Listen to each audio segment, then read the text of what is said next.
presentation is on empathy's role in creating citizen, an analysis of Aristotelian themes in Blade Runner. This project has been a lot of fun for me, and getting really into film theory has also been a lot of fun for me. And off the bat, I'd like to ask, has everyone heard of Aristotle? It was in the intro, so I hope at least that enlightened you. And has anyone watched Blade Runner? Couple of folks. All right.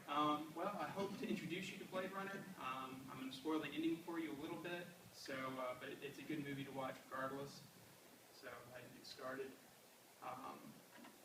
Aristotle, when he wrote his Politics, he broke up society based into really 4 groups.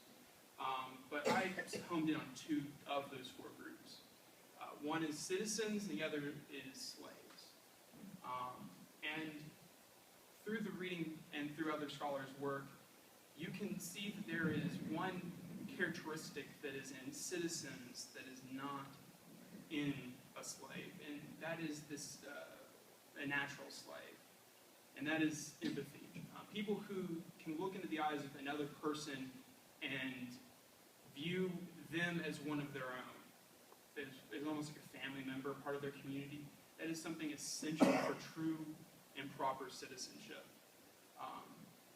And the way that's developed is through experiences. You can't necessarily go into a classroom and read about being empathetic and all of a sudden become empathetic. You have to actually go out in the world and live it and understand that, this other person is not a means to an end. They are an end in themselves.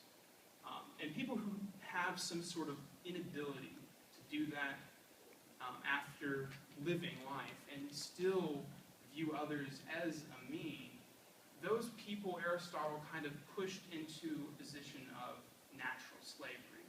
And he understood that they needed to participate with the city, with the polis. And the way those people did it was through the household. They would be a part of the household, and their master, who is the father figure of the household, would basically direct them into living an empathetic life. That was the idea, you could say, of having these 2 different types of groups. Because if you allow people who are not citizens naturally from entering to the city, you have a perversion of the polis itself, and the entire government structure ends up turning into something that is very negative: tyranny, monarchy, or tyranny and other negative forms of government. Totalitarianism would be a good way to wrap it all up. Now, I'm sure a lot of y'all are wondering how this has to do with a movie from 1982. Blade Runner, starring Harrison Ford, directed by Ridley Scott, shortly after the Alien movie, was set in 2019 post-apocalyptic Los Angeles. And in this society, they have these androids they call replicants that are natural slaves. They've literally been created by humans for the sole purpose of serving as slave labor force on off-world colonies. And to prevent an uprising, which would be created actually by something kind of like an empathetic attitude, they actually turned it so that they would actually die after a short period of time. For 4 years, they would just die. Just whatever they were doing. And through the actions of the major characters, you can kind of see this playing out in society. Blade Runner was developed as kind of a critique of Ronald Reagan and his administration that was coming up. They're kind of saying, what happens if what Ronald Reagan says goes too far? What if we become a radical capitalistic society and let corporations take control of the whole of society? And to kind of show you a little bit of what I kind of want to point at, there's a lot I could go over, but I wanted to show you one bit. I'm going to show you a scene I've entitled Tears and Rain, but to give you a little bit of knowledge,